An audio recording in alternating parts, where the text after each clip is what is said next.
हाय नमस्कार दोस्तों, कैसे हैं आप सब। चलिए आज हम बात करने वाले हैं एक बहुत इंपॉर्टेंट टॉपिक। वो है हमारा यूएनओ यानी कि यूनाइटेड नेशंस ऑर्गेनाइजेशन।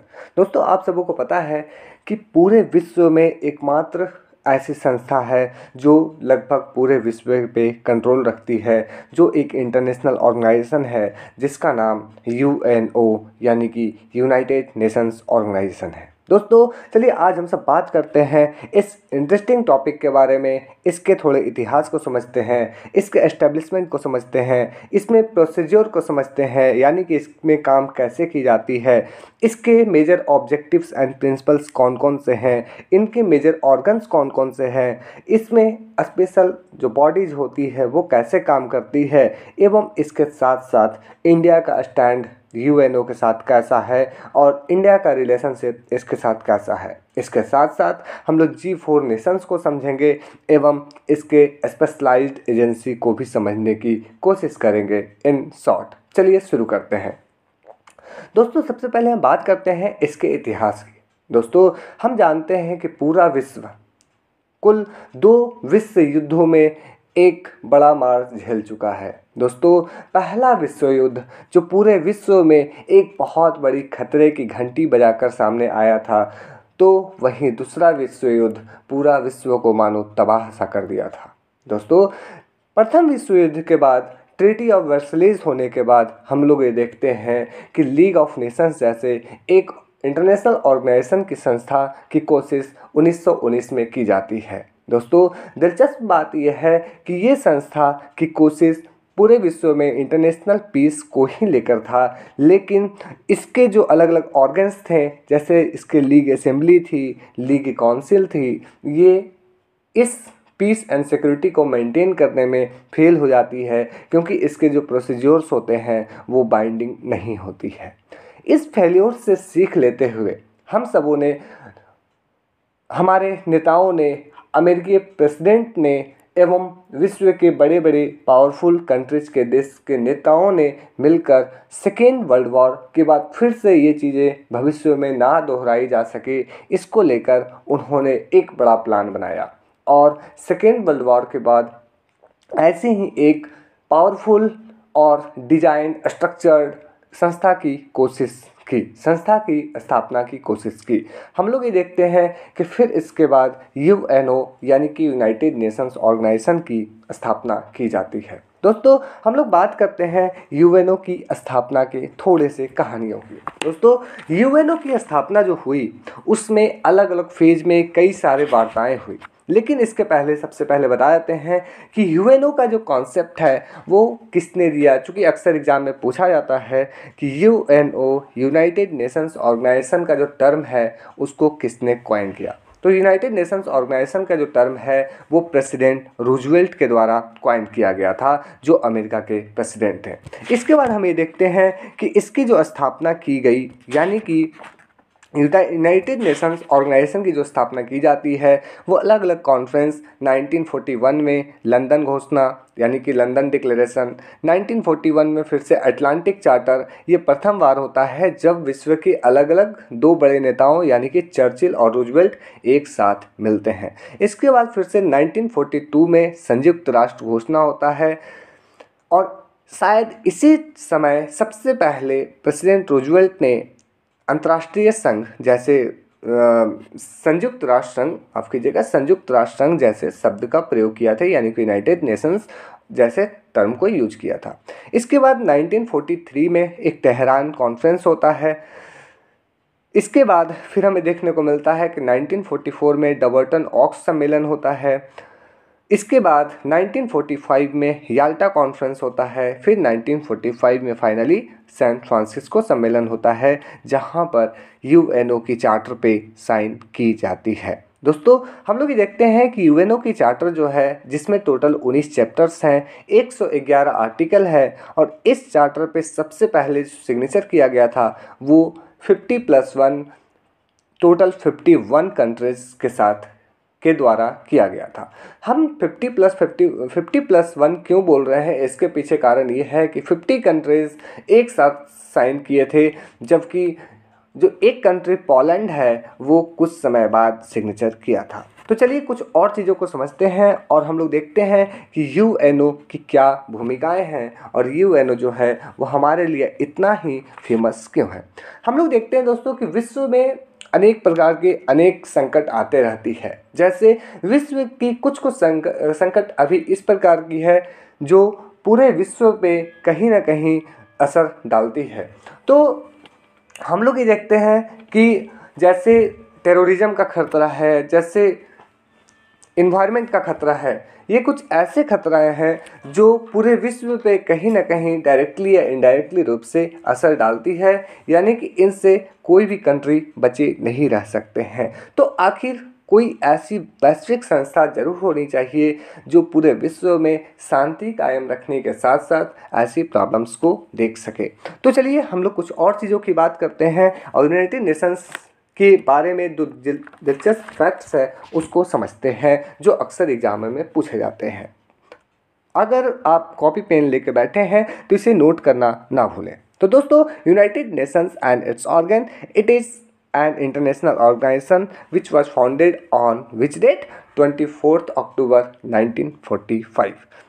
यही कारण है कि हम लोग 24 अक्टूबर को यूएन डे के रूप में भी सेलिब्रेट करते हैं।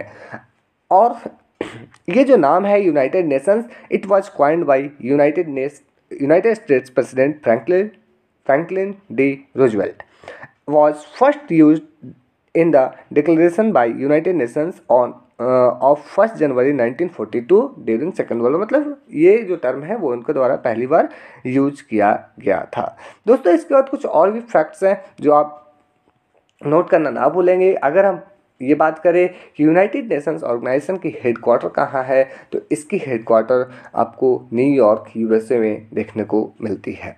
दोस्तों, इसके साथ साथ और भी कुछ चीज़ें, जैसे कि अगर इसकी ऑफिशियल लैंग्वेज की बात करें तो इसके टोटल 6 ऑफिशियल लैंग्वेज है: Chinese, English, French, Russian, Spanish and Arabic. लेकिन अगर बात करें इसमें से वर्किंग लैंग्वेज कौन सी है ऑफिस की, तो इसमें मात्र इंग्लिश और फ्रेंच में वर्क की जाती है जो पेपर वर्क होती है।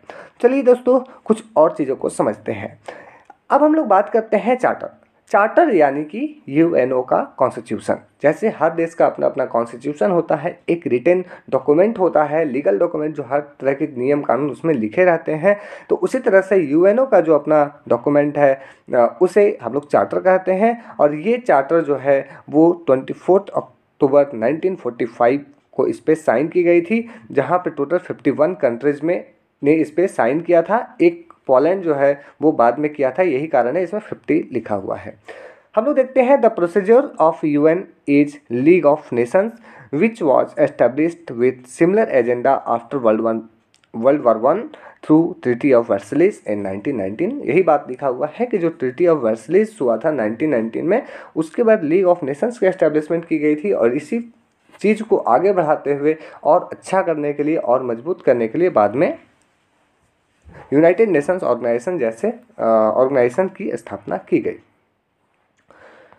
कुछ चीज़ें हम लोग बात करते हैं प्रिंसिपल्स ऑफ यूएनओ, यानी कि यूनाइटेड नेशंस ऑर्गेनाइजेशन की जो प्रिंसिपल्स है उनकी क्या सिद्धांत है।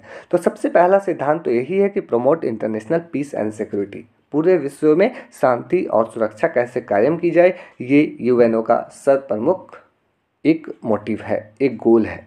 इसके बाद जो है वो है developing friendly relations among Nations. हम लोग ये पहले देखते हैं कि वर्ल्ड वॉर वन के टाइम में या उसके पहले एंशिएंट टाइम में डिफरेंट कंट्रीज के बीच में आपस में कोऑपरेशन कम और रिवालरीज ज़्यादा होती थी। तो यूनाइटेड नेशंस ऑर्गेनाइजेशन की जो ये कोशिश है वो ये है कि पूरे विश्व के जितने भी कंट्रीज हैं, आपको बता दें कि यूएनओ में टोटल रजिस्टर्ड जो मेंबर हैं वर्ल्ड के कंट्रीज, उनकी संख्या है 193, यानी कि 193 देश हैं। और उनमें से जो लेटेस्ट ऐड हुआ है वो है आपका साउथ सूडान, जो 2011 में ऐड किया गया था। यानी अगर ये क्वेश्चन आता है कि total how many members in the UNO, then the right answer will be 193।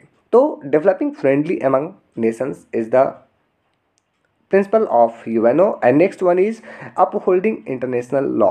हम लोग ये देखते हैं कि इंटरनेशनल लॉ, हालांकि ये बाइंडिंग नहीं होती है, लेकिन फिर भी इसको सभी लोगों के द्वारा मनवाना, सभी से इनकी फॉलो करवाना is also A principal of UNO. इसके बाद promoting social progress, living better living standards and human rights. हम लोग देखते हैं कि इसकी एक ऑर्गन की जब बात करेंगे तो हम बात करेंगे, इसकी एक ऑर्गन है इकोसॉक।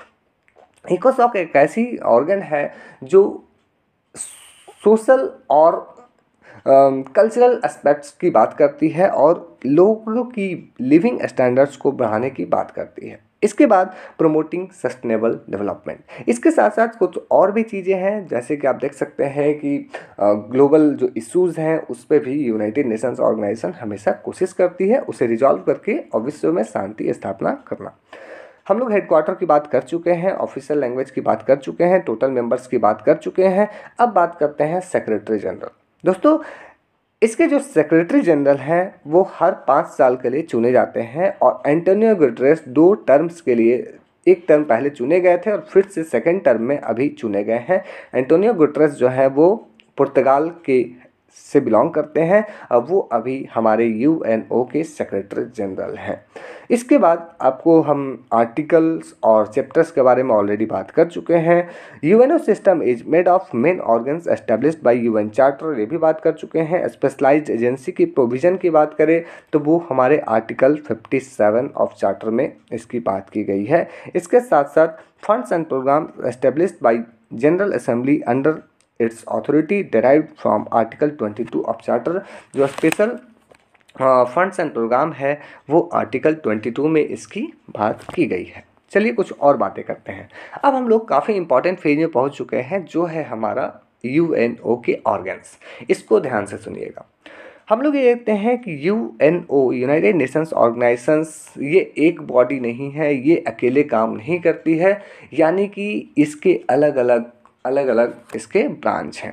तो हम लोग देखते हैं कि इसके जो मेन ऑर्गन्स हैं वो हैं the general assembly, Mahasabha, the security council, सुरक्षा परिषद, the economic and social council, आपका इकोसॉक, द ट्रस्टीशिप काउंसिल एक, इसके बाद इंटरनेशनल कोर्ट ऑफ जस्टिस और है फिर द यूएन सेक्रेटेरिएट। अब हम लोग एक एक करके हर किसी के बारे में थोड़ा थोड़ा समझने की कोशिश करते हैं। सबसे पहले बात करते हैं जनरल असेंबली की। दोस्तों, ये एक ऐसी संस्था है जिसके बारे में विश्व के अलग अलग लोगों ने अपनी अपनी एक विभिन्न मत रखी है। कुछ लोग इसे विश्व संसद कहते हैं, कुछ लोग इसे विश्व की एक कलेक्टिव महासभा कहते हैं, और हम लोग देखते हैं कि विश्व में अगर सबसे बड़ी लोकतांत्रिक संस्था कोई है तो वो जनरल असेंबली ही है, क्योंकि इसमें जो मेंबर्स होते हैं वो टोटल मेंबर्स ऑफ यूएनओ इसी के होते हैं। यानी कि अगर बात की जाए कि जनरल असेंबली में टोटल कितने कंट्रीज शामिल हैं, तो जनरल असेंबली में टोटल आपको 193 कंट्रीज देखने को मिलती है। 193 कंट्रीज के साथ सबसे विशेष बात यह है कि ये इसकी बैठक, यानी कि जनरल असेंबली की बैठक वर्ष में एक बार बुलाई जाती है। और कब बुलाई जाती है, तो ये सितंबर महीने के सेकेंड वीक के मंगलवार को बुलाई जाती है। ये ट्रेडिशन एक चला आ रहा है। इसके साथ साथ हम देखते हैं कि इसके जितने भी मेंबर्स होते हैं उन सबों के पास वोटिंग राइट्स होती है। यही कारण है कि हम ये बोल पा रहे हैं कि ये विश्व की सबसे बड़ी एक लोकतांत्रिक संस्था है। अब हम लोग देखते हैं कि जनरल असेंबली जो है वो एक लेजिस्लेटिव ऑर्गन के रूप में काम करती है, यानी कि कौन से कानून बनाने हैं, किन कंट्रीज़ को नया ऐड करना है, कौन से प्रोविजंस नया ऐड करनी है, हमारे चार्टर में क्या कुछ अमेंडमेंट करना है, उसकी बात जो है वो फाइनलाइज जो होती है जब सारे कंट्रीज वोटिंग करते हैं यूएन जनरल असेंबली में, तो ये यहीं से होती है। इसके बाद एक मोस्ट इम्पॉर्टेंट ऑर्गन वो है एग्जीक्यूटिव बॉडी ऑफ यूएनओ। चूँकि मैंने पहले बताया कि जनरल असेंबली जो है वो एक लेजिस्लेटिव बॉडी है, वहीं दूसरी तरफ जो एक सबसे main important, most important we can say the executive body is security council. What is security council? Security council यानी कि सुरक्षा परिषद। हम लोग ये देखते हैं कि दोस्तों कि यूएनओ में कोई भी काम, छोटे से लेकर बड़े से बड़े काम सिक्योरिटी काउंसिल के परमिशन के बिना नहीं हो सकता है। सिक्योरिटी काउंसिल इतना खास क्यों है आखिर? क्योंकि सिक्योरिटी काउंसिल में टोटल 15 मेंबर्स होते हैं, लेकिन दिलचस्प बात यह है कि इसमें 5 जो मेंबर्स होते हैं वो मोस्ट इम्पॉर्टेंट मेंबर्स होते हैं, जिसे हम लोग परमानेंट मेंबर कहते हैं। तो आखिर परमानेंट मेंबर कौन कौन से हैं? परमानेंट मेंबर्स जो होते हैं सिक्योरिटी काउंसिल में, उसमें यूएसए, ब्रिटेन, रसिया, यूएसए, ब्रिटेन, रसिया, फ्रांस और चाइना, ये जो है वो इसके मेन ऑर्गन है, मेन परमानेंट कंट्री मेंबर्स हैं। इसके साथ साथ इसमें 10 और मेंबर्स होते हैं जो हर 2 साल के लिए चुने जाते हैं। और दिलचस्प बात यह है कि इस टर्म के लिए अभी भारत भी इसका एक टेम्प्रोरी मेंबर्स है सिक्योरिटी काउंसिल का। तो हम लोग ये देखते हैं कि क्या 15 मेंबर्स सिक्योरिटी काउंसिल में है वो शुरू से थे? तो बिल्कुल नहीं। हम लोग ये देखते हैं कि 1965 में एक अमेंडमेंट पास की जाती है, जब इसकी संख्या बढ़ाकर 15 कर दी जाती है। पहले यह संख्या कम थी। इसके बाद जो एक नेक्स्ट है वो है economic and social council. Economic and social council, why it is important? Because it sees the aspect of social and economical development of each country। हम लोग देखते हैं कि जितने भी इसके प्रोग्राम्स लाइक यूनिसेफ, यूनेस्को जैसी जो संस्थाएं होती है वो इसी ऑर्गन के अंतर्गत काम करती है। इसके बाद बात करते हैं ट्रस्टीशिप काउंसिल। जब यूएनओ की एस्टेब्लिशमेंट की गई थी तब कई सारे देश ऐसे थे जो खुद पे डिपेंड होकर अपनी कंट्रीज को नहीं चला सकते थे, यानी कि they were not self capable to run their own country और they were not an independent nations. तो ऐसे नेशंस को चलाने के लिए इन जो 5 मेन परमानेंट मेंबर्स थे वो 5 मेंबर्स अपने अपने कंट्रोल में कुछ इलाकों को रखते थे और फिर उन्हें जब वो सेल्फ कैपेबल हो जाते थे तब उन्हें इंडिपेंडेंस दे दी जाती थी। तो इस तरह से ट्रस्टीशिप काउंसिल, हालांकि आज इसकी भूमिकाएं जो है वो काफ़ी कम हो गई है और आज इसके जो मेंबर्स हैं ये 5 जो परमानेंट मेंबर्स हैं वही हैं। इसके बाद international court of justice, this is a judicial organ of UNO. तो इंटरनेशनल कोर्ट ऑफ जस्टिस जो है इसकी हेडक्वार्टर जो है वो कहाँ है? ये द हेग नीदरलैंड में है। इसमें टोटल कितने जजेज होते हैं? तो इसमें टोटल 15 जज होते हैं जो 9 साल के टर्म के लिए चुने जाते हैं। दिलचस्प बात यह है कि इसमें जो एक अभी जज हैं दलबीर सिंह भंडारी, वो इंडिया से बिलोंग करते हैं दोस्तों। तो this is very important fact for all of us. Dalbir Singh Bhandari belongs to India and he is a जज in the international court of justice. इसमें टोटल 15 जज होते हैं। उनकी जो कार्यकाल की समाप्ति होती है वो 9 वर्ष में होती है एवं 1/3 जो जज होते हैं वो हर 3 साल में रिटायर कर जाते हैं दोस्तों। इसके बाद एक और मोस्ट इम्पॉर्टेंट ऑर्गन है वो है यूएन सेक्रेटेरिएट। सेक्रेटेरिएट यानी कि सचिवालय। अब ये सारे ऑर्गन को रन करवाने के लिए कोई एक ऐसा ऑर्गन होना चाहिए जिसमें सारे ऑफिशियल काम हो पाएँ। दोस्तों यूएन सेक्रेटेरिएट एक ऐसा ऑर्गन है जहां पर विभिन्न देशों से अनेक एम्प्लॉई आकर इसमें काम करते हैं और इसमें करीब 40,000 एम्प्लॉई हैं और 40,000 एम्प्लॉई मिलकर यूएनओ स्मूथली रन कर सके, इसके सारे पेपर वर्क्स, इसके सारे ऑफिशियल प्रोसीजर्स जैसे चीज़ों को देखते हैं। तो इस प्रकार हम लोग देखते हैं कि यूएन सेक्रेटेरिएट जो एंटोनियो गुटरेस की हम लोग बात कर रहे थे वो इसी यूएन सेक्रेटेरिएट के सेक्रेटरी जनरल होते हैं। तो दोस्तों उम्मीद है आपको उनके ऑर्गन्स के बारे में काफ़ी कुछ समझने, सीखने, जानने को मिला होगा। चलिए हम लोग आगे बढ़ते हैं, कुछ और चीज़ों को समझते हैं। इसके स्पेशल बॉडीज़ की बात करें तो यूएनओ जो है वो अकेले काम नहीं करती है, यानी कि ये 6 मेन प्रिंसिपल्स ऑर्गन के साथ साथ कई सारे और सब्सिडरी ऑर्गन्स इसके साथ होते हैं। हम लोग हर किसी की बात करेंगे। तो UN system also known unofficially as UN family, इसको यूएन फैमिली भी कहा जाता है, is made up of the UN itself and many programs, funds, and specialized agencies all with their own leadership and budget. दोस्तों सबसे दिलचस्प बात यह है कि जितने सारे ऑर्गन्स इसका काम करती है वो अपने बजट से काम करती है, अपने लीडरशिप से काम करती है, लेकिन वो यूएनओ के अंडर में रहती है। हम लोग यूएनओ की बजट की बात करते हैं। यूएनओ की बजट जो होती है वो उसकी सोर्स ऑफ इनकम जो होती है वो इसके कंट्री मेंबर स्टेट्स पे डिपेंड करती है। लेकिन जैसे कि इंडिया भी अपने कुल जीडीपी का कुछ हिस्सा जो है वो हर साल यूएनओ को देता है। तो हम लोग देखते हैं कि इसके जो स्पेशल बॉडीज होते हैं, जैसे कि हम लोग आगे बात करेंगे, यूनिसेफ है, यूनेस्को है, वर्ल्ड फूड प्रोग्राम है, ये सारे जो ऑर्गन्स हैं ये सारे अपने अपने लीडरशिप से, अपने अपने बजट से यूएनओ के साथ कनेक्टेड होते हैं। The programs and funds are financed through voluntary rather than assessed contribution, and the specialized agency are independent international organization founded by both voluntary and assessed contribution. इसके बाद the UN system include a multitude of specialized agencies such as World Bank Group, world health organization, world food programme, UNESCO, UNICEF, इन सारे organs पे हम अभी videos लेके आने वाले हैं। Additionally a non government organization may be granted consultative status with इकोसॉक and other agencies to participate in the UN work. तो यूएन के साथ साथ कई सारी नॉन गवर्नमेंटल ऑर्गेनाइजेशंस भी जो है वो भी इसके साथ जुड़ती है। चलिए अब हम लोग देख लेते हैं कौन से स्पेशलाइज एजेंसी है, इसके बाद हम लोग इंडिया यूएनओ की बात करते हैं।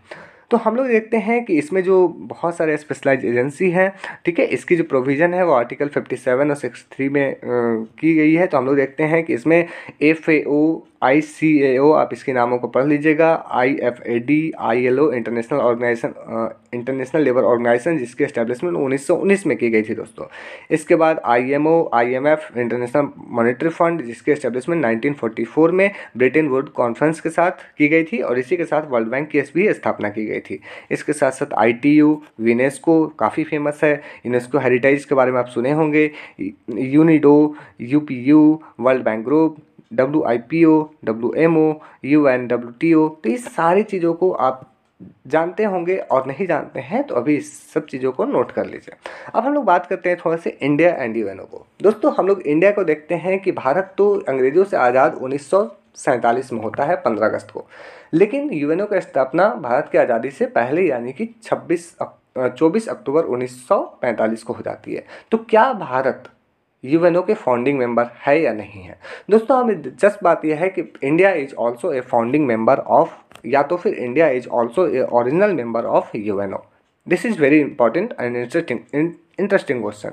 इसके साथ हम देखते हैं कि India has been a member of UN security council for 8 terms. India जो है वो 8 टर्म्स के लिए अभी तक इसके सिक्योरिटी काउंसिल जो है उसका एक टेम्प्रोरी मेंबर्स बन चुका है, जो हर 2 साल के लिए चुना जाता है। India was among the original founding members of the UNO, ये आपको पहले बता चुके हैं। इसके बाद हम लोग बात करते हैं G4 नेशंस की। दोस्तों G4 नेशंस वो कंट्रीज हैं जो लगातार ये कोशिश कर रहे हैं कि हम यूएनओ की जो सिक्योरिटी काउंसिल है उसके परमानेंट मेंबर बन जाए। दोस्तों G4 नेशंस जो हैं उसमें ब्राज़ील, इंडिया, जापान, ये सारे कंट्री जो हैं वो आते हैं। इसमें हम लोग देखते हैं कि India has contributed troops to United Nations की peace keeping force in Korea. हम लोग देखते हैं दोस्तों कि what is peace keeping force. हम लोग देखते हैं कि यूएनओ एक ऐसा ऑर्गन है जो वर्ल्ड में कहीं भी डिस्प्यूट होती है तो उसे सॉल्व करने की बात करती है। तो UNO also has the provision of peace keeping force. हालांकि आपको दिलचस्प बात बता दें कि उसके चार्टर में कहीं भी इस बात का जिक्र नहीं किया गया है कि यूएनओ के पास एक अपना आर्मी होगा, एक अपना आर्मी यानी कि एक अपना पीस कीपिंग फोर्स होगा। लेकिन इसके बावजूद उसके चार्टर में, जैसे कि उसके चैप्टर 6 में ये क्लियरली लिखा हुआ है कि UNO deals with the Pacific settlement of disputes, यानी कि वो पैसिफिक सेटलमेंट ऑफ डिस्प्यूट में अपना रोल प्ले करेगा। इसके साथ साथ ऐसी प्रोविजंस है कि वर्ल्ड में पीस एंड सिक्योरिटी को एस्टेब्लिश करेगा। तो इसको कायम रखने के लिए जो आपके यूएनओ है वो हमेशा पीस कीपिंग फोर्स की मदद से ये करता है। पीस कीपिंग फोर्स को हम लोग ब्लू हेलमेट भी कहते हैं। और पीस कीपिंग फोर्स जो है उसमें यूएनओ का कोई अपना स्पेसिफिक आर्मी नहीं होता है, बल्कि इसके कंट्री मेंबर्स के ही जो आर्म्स फोर्सेस होते हैं उनमें से लोग चुनकर इसमें जाते हैं। तो इंडिया उसमें क्या कंट्रीब्यूशन किया है? India has contributed troops to United Nations peace keeping force efforts in Korea, Egypt and Congo. जो कोरिया, इजिप्ट एंड कोंगो में एक जो कोशिश की गई वहाँ पे एस्टेब्लिश करने की पीस, उसमें इंडिया का रोल प्ले था। इसके साथ साथ in Somalia, Angola, Haiti, Liberia, Lebanon and Rwanda in recent year and more recently in South Sudan conflict. In 1953 the chief delegate of India at the time, Vijay Lakshmi Pandit, was elected as the first woman president of UN General Assembly। एक सबसे most important question जो हमारे Indian के लिए proud feel करवाने का है वो है कि who was the first women president of UN general assembly. तो हम लोग देखते हैं कि इंडिया की ही यानी कि जवाहरलाल नेहरू की जो बहन थी विजय लक्ष्मी पंडित, वो first women president of UN चुनी जाती है। और मैंने दलबीर सिंह भंडारी का तो पहले बात किया जो 2017 से इसमें अपना इंटरनेशनल कोर्ट ऑफ जस्टिस में अपना रोल प्ले कर रहे हैं। तो उम्मीद है आपको ये विस्तृत जानकारी जो है यूएनओ के बारे में वो समझ में आई होगी। अगर अच्छी लगे तो लाइक शेयर सब्सक्राइब करना ना भूलें। अपने दोस्तों के साथ जरूर शेयर करें। फिर मिलते हैं नेक्स्ट वीडियो में, तब तक के लिए धन्यवाद। जय हिंद।